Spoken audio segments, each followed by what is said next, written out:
Okay. The time is 5:32. And as vice chair, until we know Ms. Fonseca is present, but her audio is malfunctioning right now. So I call this meeting to order. If I can have staff call the roll. Absolutely. Good afternoon.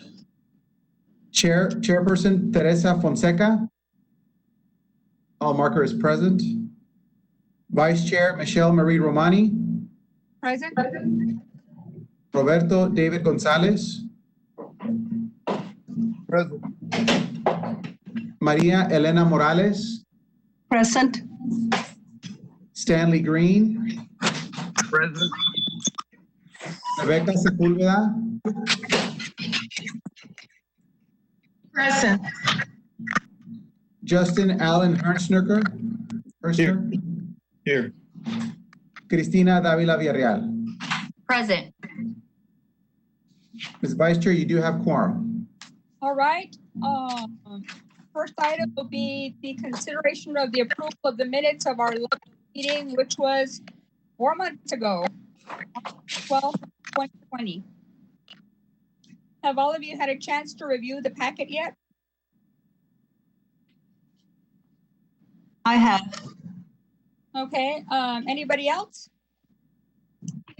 Yeah. Okay. Mr. Hunt, Nurture, Dr. Green, Ms. Morales? Yes. Yes, from Stan. Okay. Are there any corrections to be made?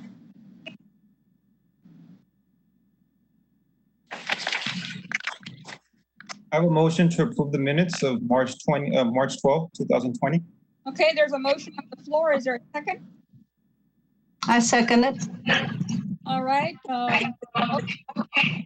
Those in favor vote aye. Aye. Aye. Okay. The minutes. Mr. Snyderman, is there a way that at least we can disrespect the chat, so that way y'all can look at that as we continue? Is there a chat feature on this thing? Yes, ma'am. Actually, the next item is citizens' comments, and there's a lag in the broadcast, and I can use that lag to explain a couple things if you'd like to move on to the next item. Okay, go ahead. Okay, so right now it's being broadcast on PAC, and the next item is the citizen comments. We will wait to see if anybody calls in. There's about a 30-second lag from, it is live, but it takes about 30 seconds for it to get broadcast. So we can wait about a minute, then we'll see if anybody calls in from the public to speak. During this time, I'd just like to say that if you can keep your audio muted unless you're ready to speak, that way it really keeps down on the echo that you just heard. And if you forget, I might mute you just if it's getting really bad. I don't mean that in any way to be offensive, it just really helps the audio if you mute yourself unless you're talking. Now, Ms. Romani, as the chair, I would recommend that when you ask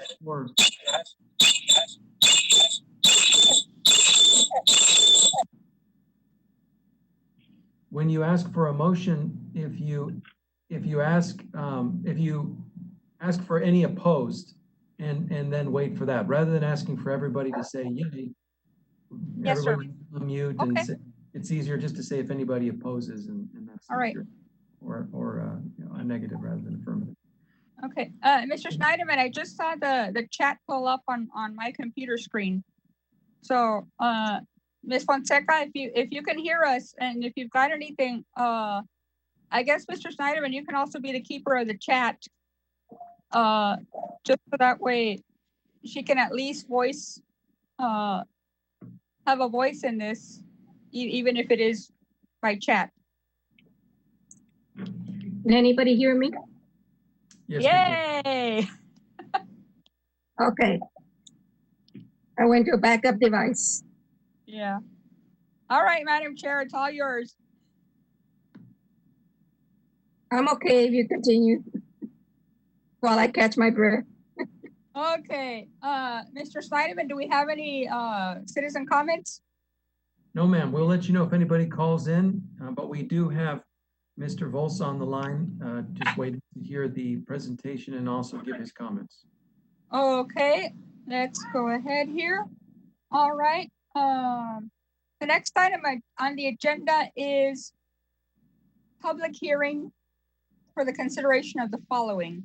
Letter A, public hearing and consideration of a motion to approve the following new improvements to an existing historic property at lots 3 and 4 of blocks 125 Western Division located at 1510 Houston Street in order to provide and install a new wrought iron fence along the property line, main south facade. The proposed fence will be installed along with 2 gates at the southern facade as shown on Exhibit A. Historic District, St. Peter's Historic District, HDLB 08-2020, District 8. Is there a motion to open up public hearing HDLB 08-2020? Motion to open up the public hearing. I second. Very well. We are opening the public hearing. Mr. Volz, welcome. All right. Okay, I do have a presentation to provide some context for the board and also the public that are watching. Okay. Okay, as you said, the property owner is the JEV Family Ltd. And James Volz. They are the property owner applicant. This is a residential structure located at 1510 Houston Street. It's in the RO zoning district, which is our residential office zone in the historic district. We've sent out 15 letters to surrounding neighbors. We got 0 responses, for or against. As you can see in this slide, it is on the eastern boundary of the St. Peter's Historic District. Here is a zoom in of the cross streets. You can see Houston Street in yellow running east and west, and Santa Maria running north and south. And the dotted line is the boundary line for the historic district, the St. Peter's Historic District. And the red mark is the property in question. Here's an aerial view side by side, one looking north, one looking west of the property.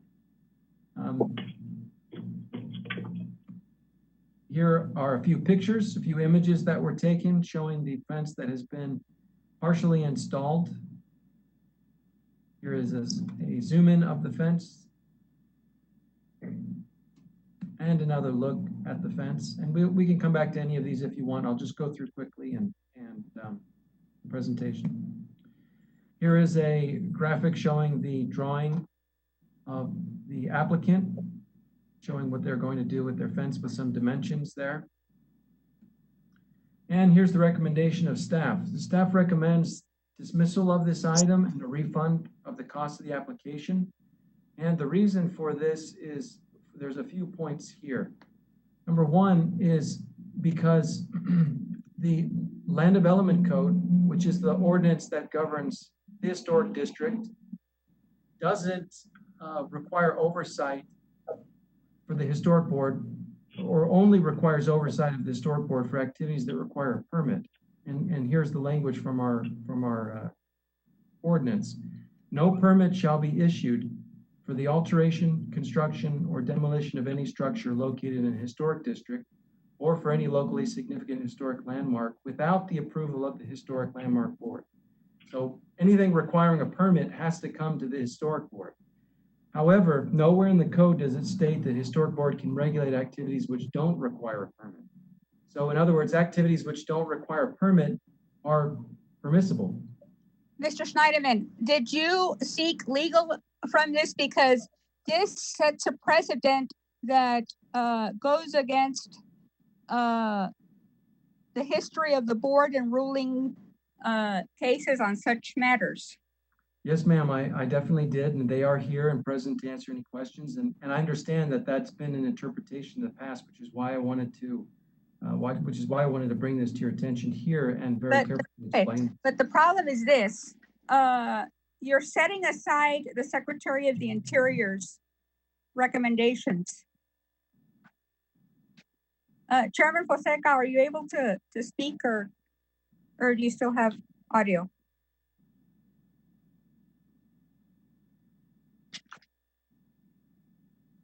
Madam Chair?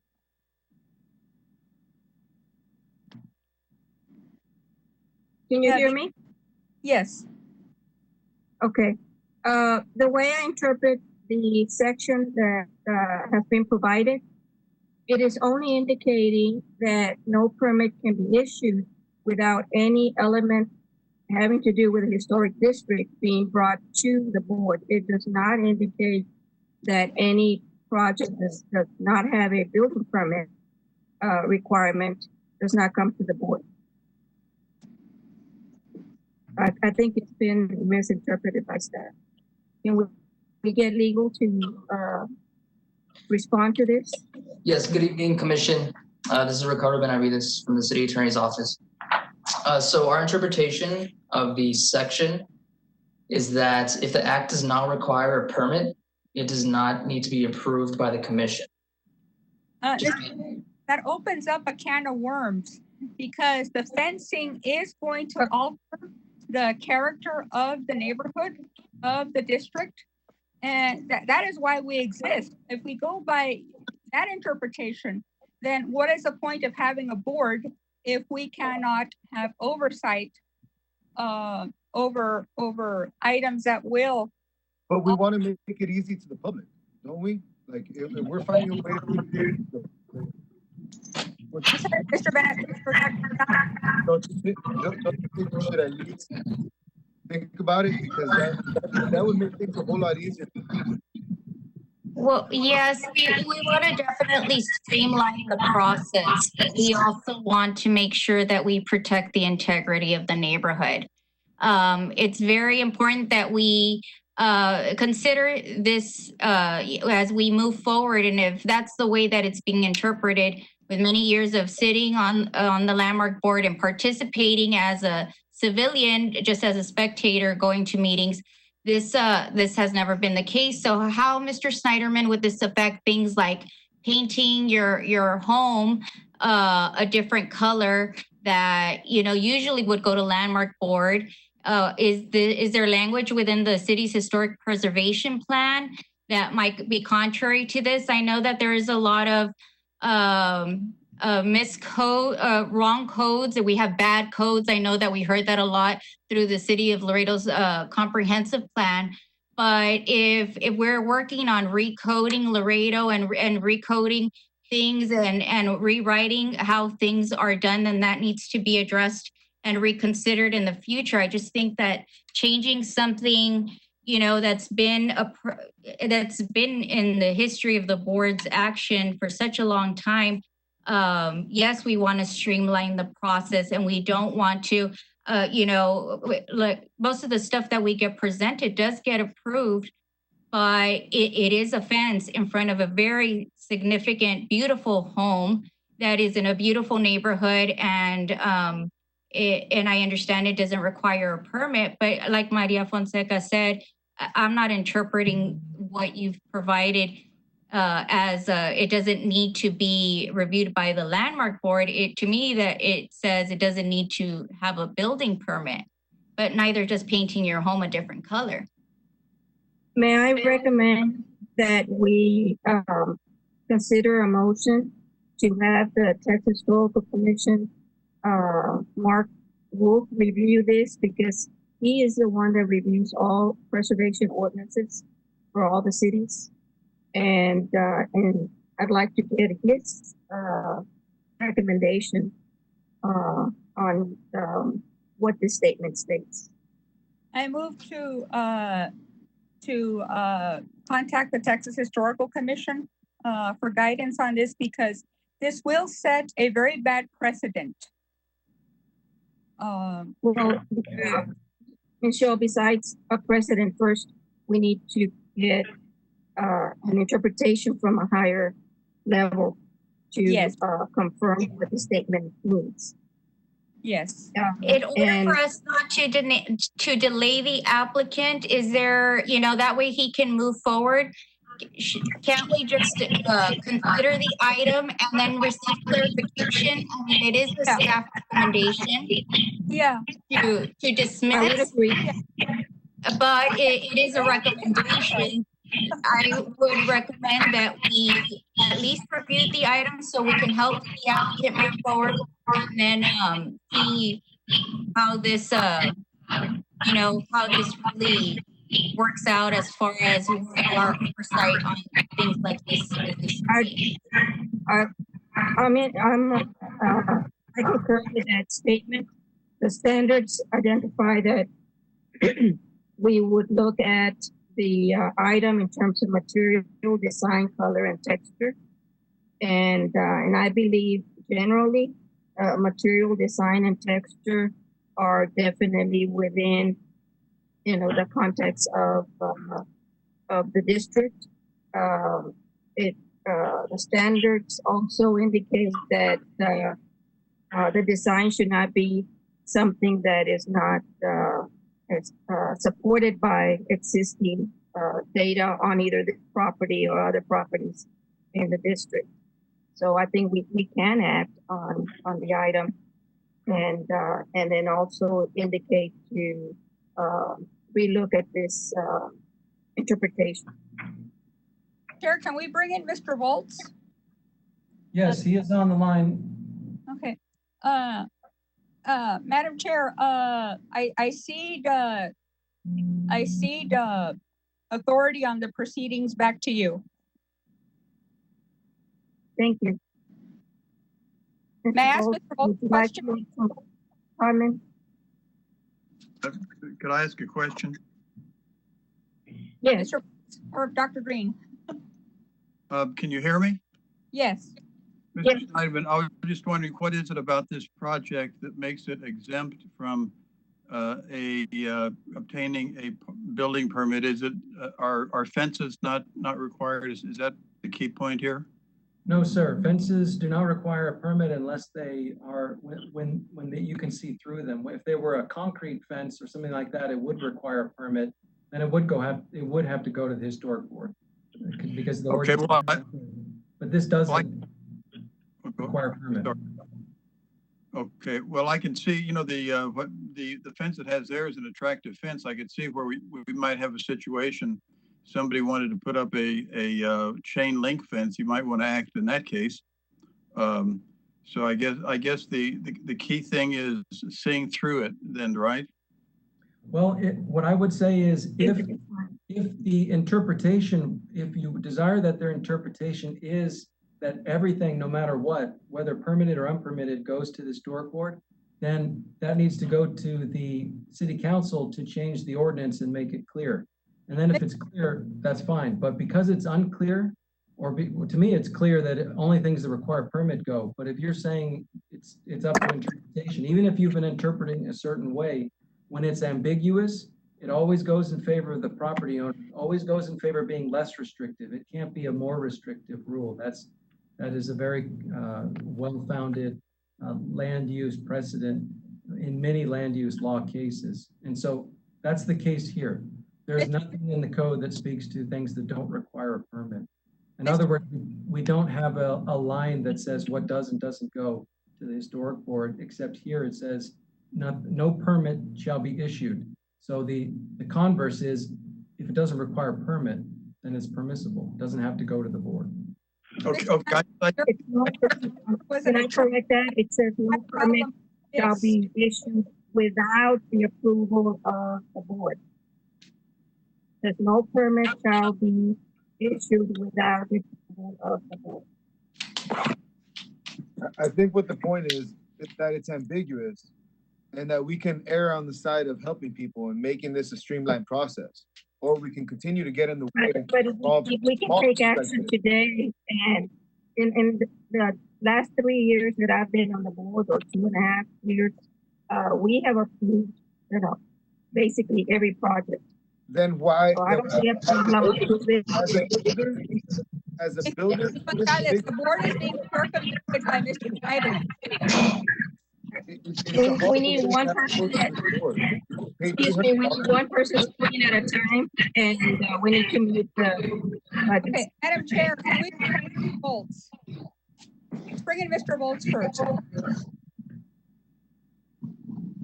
Mr. Volts, are you there?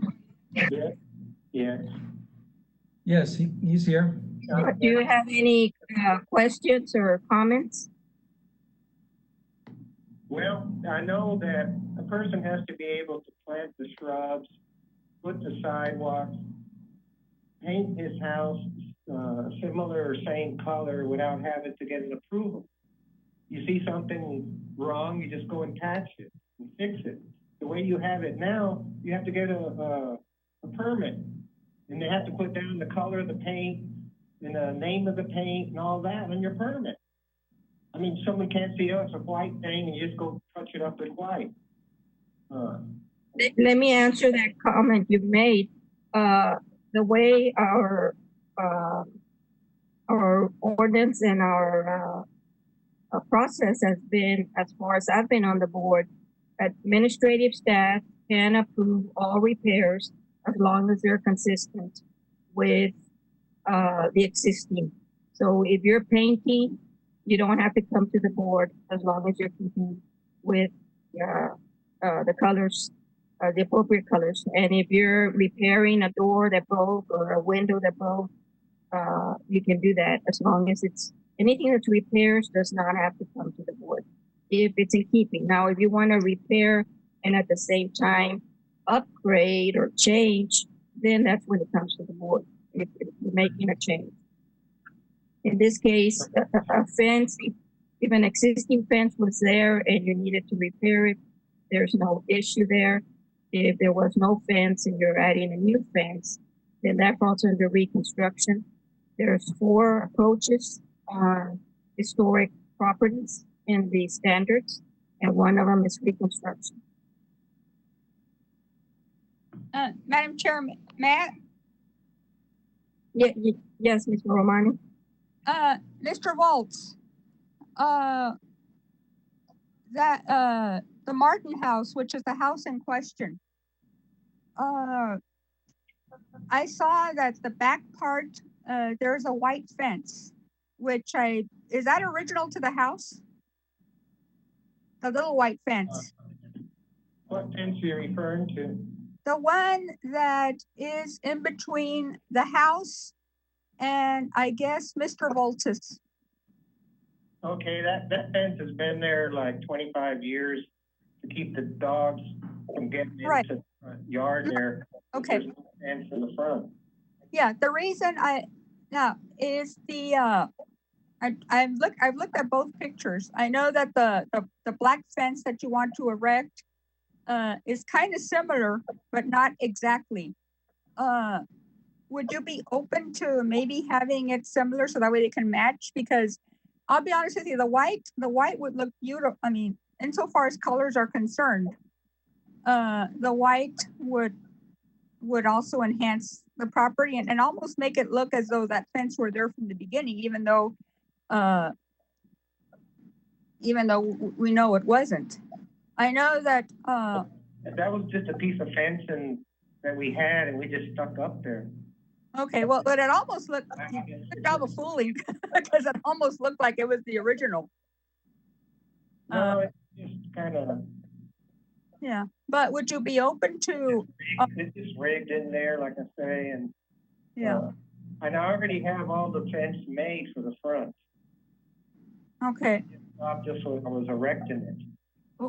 Well, I personally don't see an issue with the choice that he's made. And I think that as long as it falls within the standard, we'd be somewhat overstepping, asking him to design it. No, you're right. To our own liking. That's not really what we're here to do. If it's something that that falls within the guidelines and falls within the secretary standards, then I see no need to overstep our recommendation by telling them what color or how it should look, as long as it's okay for the building.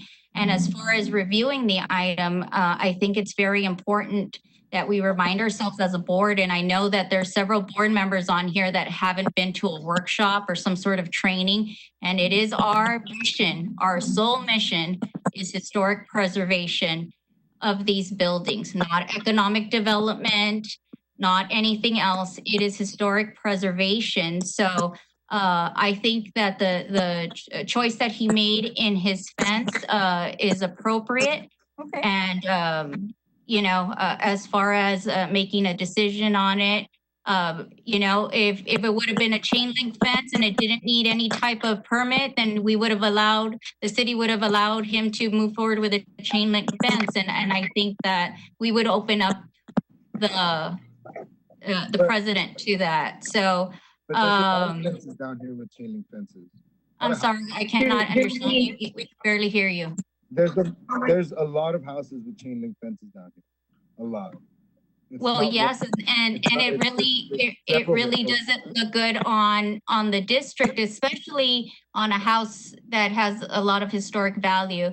And I commend the homeowner, the property owner, by trying to take the right steps and coming to the board. I do agree that the fee is high. I don't know what it is that we can do as a board to get the process going, but our sole mission is the historic preservation of that neighborhood and nothing else. Yeah. And streamlining that mission would be great. And Yeah. if it's a Is fence. the that's board not ready to fenced, make a motion? Okay, I move to approve the construction of the fence. Mr. Waltz, I wanted to apologize for the color. Just for disclosure, my dad spent most of his childhood in the St. Peter's neighborhood, and he kind of raised me there too, even though we lived a few blocks away. So I'm very familiar with that house. In fact, with the two houses next to each other, the house owned by Arthur Volz and the home that Mr. Volz now has, that was owned by the late Jack Martin. And I do commend him for doing something positive. And I just wanted to apologize. And like I said, I move that we approve Mr. Volz's proposal for the fence.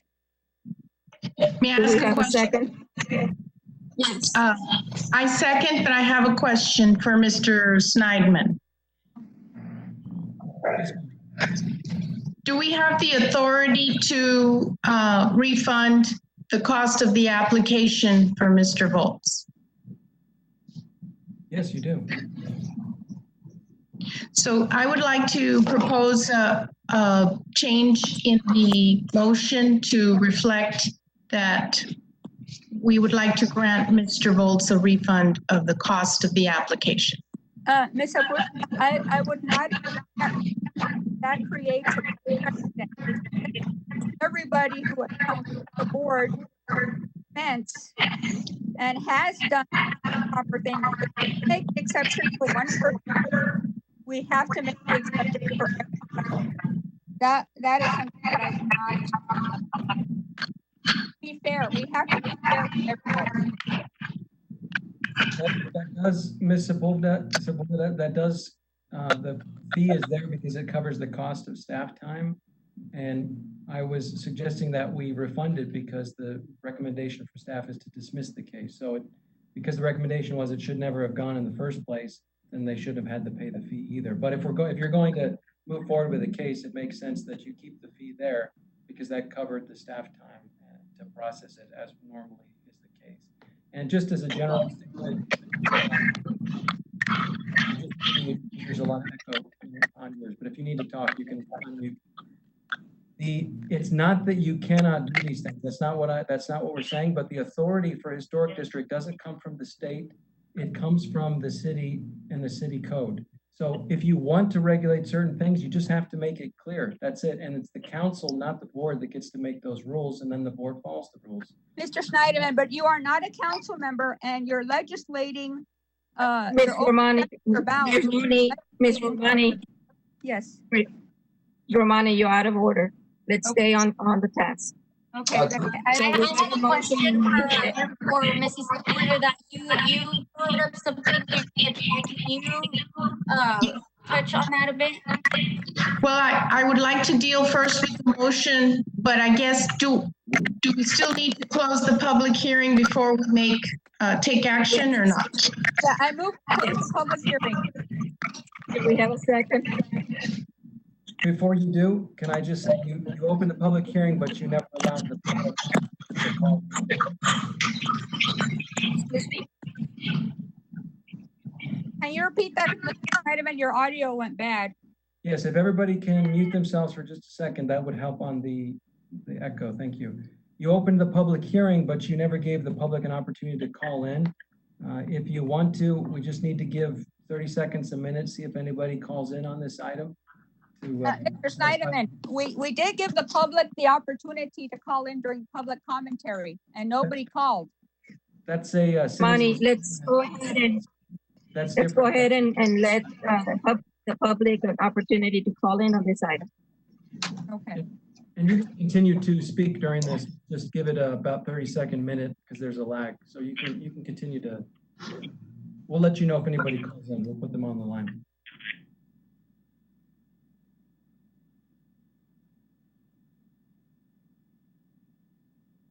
Mr. Snyderman, may I ask if next month we can have a meeting so the board can discuss their goals and objectives and things such as what we discussed today, whether there's an item on the agenda or not for action, if there's an application or not.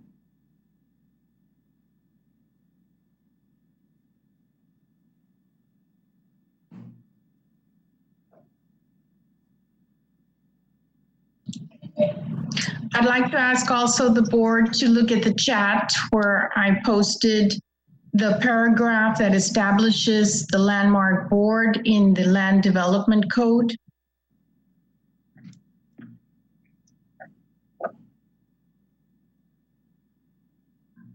I did, except for whatever reason, my device is not letting me scroll. And maybe after the meeting, Ms. Sepulveda, if you could email that. So those of us who are not able to scroll. I'd be happy to. Thank you. So you have given sufficient time for the public to call in. We've not received any public comment. Madam Chair, Yes. Maria Elena Morales, I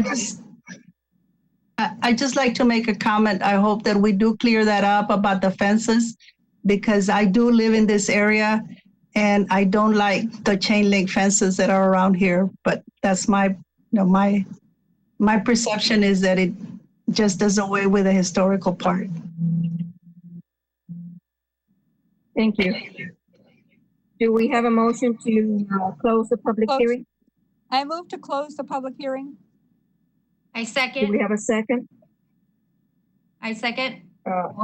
All in favor? Aye. Aye. Aye. Aye. The public hearing is closed, so now we have a motion on this item. Yeah, I move to approve Mr. Volz's fence on his property. Yes, as submitted. Ms. Romani, would that be as submitted? As submitted. Second. Do we have a second? All in favor? Aye. Aye. Aye.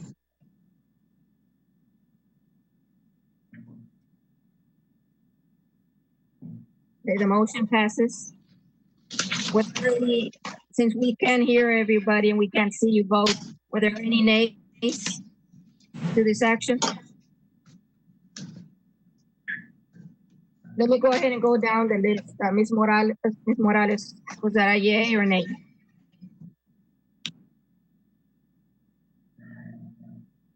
Ms. Morales, was that a yay? Yes, it was a yes. Okay. Ms. Villarreal, Yes. Dr. Green, was your yes or a nay? Can you repeat that? Was that me? You wanted me to repeat that? Yes. Did you vote yes on the motion? Dan Green says yes. Okay. And Mr. Gonzalez? I vote yes, but I wish we would have dismissed the case. Ms. Romani? Yes, that was a yes. Ms. Cavazos? Yes. And Mr. Hutzner? Hans Nasser, yes. Okay. So we had a unanimous vote. And so the motion is passed.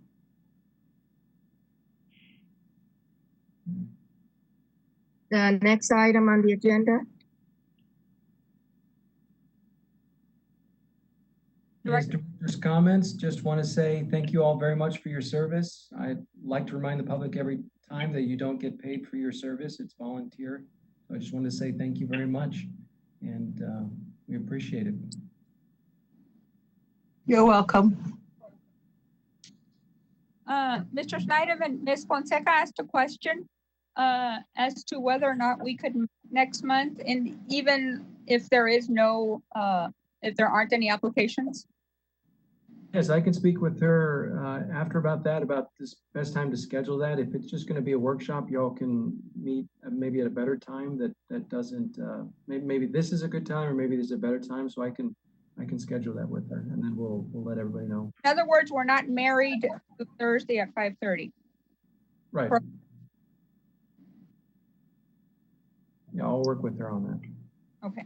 Hi, Mr. Snyderman, Stan Green. Is there a place in the City Hall complex where we could get together at a social, appropriate social distance and have the workshop done there eye to eye? Is that workable?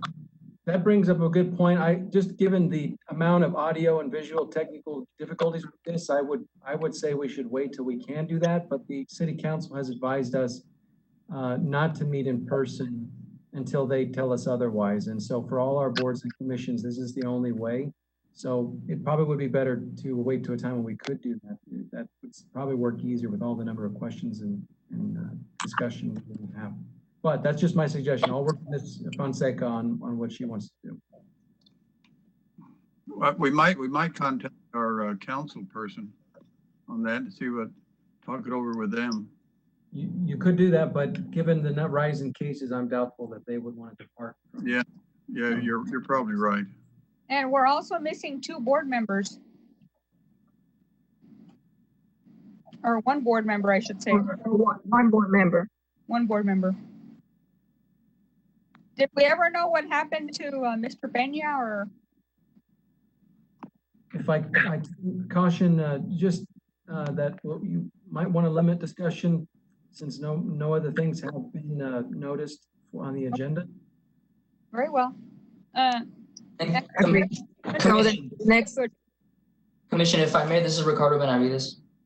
I would just like to advise that I hope that this commission reviews the ordinances and gets together with Mr. Snyderman to determine where there are conflicts with the intent of this commission and the actual language that's in the codes. I understand that this commission does have a duty and has a goal that they want to accomplish, but obviously that mission can be tripped up based on language in the code. And like Mr. Snyderman said, any language that conflicts with your goal can be addressed with City Council if necessary. Mr. Benavides, if I can ask, in all the years I've been on the board, now his predecessor was an attorney. We never had difficulties. Yeah, well, in the sense that we had the luxury of having an attorney. And the other is that we have an excellent historic preservation officer. And we've never had any serious issues until now. And my concern is that, you know how some people will say that the courts legislate from the bench.